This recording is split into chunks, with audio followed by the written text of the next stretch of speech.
Bonjour, voici l'info CEMA TV en bref. C'est devant une salle comble de l'usine humano-médicale de Lillet que le ministre de l'Économie, de l'Innovation et de l'Énergie, ministre responsable du développement économique régional Pierre Fitzgibbon, accompagné du ministre responsable de la région de la Chaudière-Appalaches Bernard Drinville et du député de Côte-du-Sud, Mathieu Rivet, a fait l'annonce d'aides financières totalisant 40 millions de dollars à Humano-Médical, une entreprise 100% québécoise spécialisée dans la conception, la fabrication et la distribution de lits, de matelas thérapeutiques et de produits complémentaires modernes et innovants pour répondre aux besoins des établissements de soins de santé. Alors, j'ai le plaisir d'annoncer ou de confirmer en fait une aide financière à Humano-Médical, une entreprise québécoise spécialisée dans la conception, la fabrication et la distribution de lits, de matelas thérapeutiques et de produits complémentaires modernes et très innovants. La contribution comprend un prêt de 20 millions de dollars octroyé par le ministère de l'Économie, de l'Innovation et de l'Énergie via le programme ESSAR qui est géré par Investissement Québec.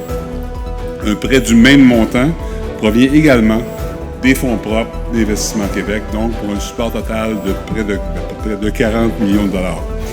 Le projet comme tel est évalué à 115 millions de dollars. Ça va mener à la création de plus de 200 emplois. Ça va viser aussi à augmenter les efforts, et très importants, en recherche et développement d'entreprises pour pouvoir continuer à offrir des produits avant-gardistes et innovants. Le député de Côte-du-Sud, Mathieu Rivet, était fier, quant à lui, de recevoir les ministres et investisseurs dans son comté pour cette annonce pour Humano-Médical et ses employés dont il se dit très fier. L'entreprise agrandira son usine de Lillet de plus de 31 000 pieds carrés et augmentera d'une centaine d'employés dans Lillet, alors qu'elle emploie actuellement plus de 500 personnes à Lillet, Lévis et Sherbrooke et à son bureau à Saint-Louis, au Missouri. L'indice de confiance des PME québécoises montre des signes d'amélioration en 2024, selon le nouvel indicateur économique régional de la Fédération canadienne de l'entreprise indépendante. La moyenne des 6 derniers mois de 2024 atteint 50,1% contre 47,8% pour la même période en 2023, indiquant une tendance plus positive.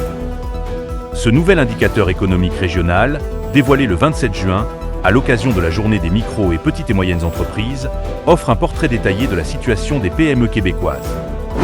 Le gouvernement du Québec, par l'intermédiaire de la ministre du Tourisme, Madame Caroline Proulx, a annoncé une aide financière de 780 000 dollars destinée à améliorer l'accès à la nature dans la région de la Chaudière-Appalaches.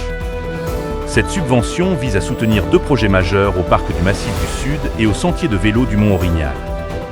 Le parc du Massif du Sud recevra 500 000 dollars pour la construction d'une tour architecturale et l'amélioration de son offre d'hébergement dans le cadre du programme de développement de l'offre touristique des parcs régionaux. Quant au sentier de vélo du Mont-Orignal, il bénéficiera de 280 000 dollars pour aménager des sentiers de vélo de montagne, de randonnée pédestre, de raquettes et de ski de montagne. Premier débat présidentiel américain de 2024 hier jeudi soir sur les ondes de CNN, alors que les enjeux ont été surpassés par la performance chancelante du président Joe Biden. Les affirmations mensongères de l'ex-président Donald Trump n'ont pas su faire réagir l'actuel président qui a bafouillé, marmonné et donné des réponses parfois incongrues. Sa performance désastreuse amène même la question auprès des observateurs. Pourrait-il être remplacé par un autre candidat à moins de 5 mois de l'élection présidentielle?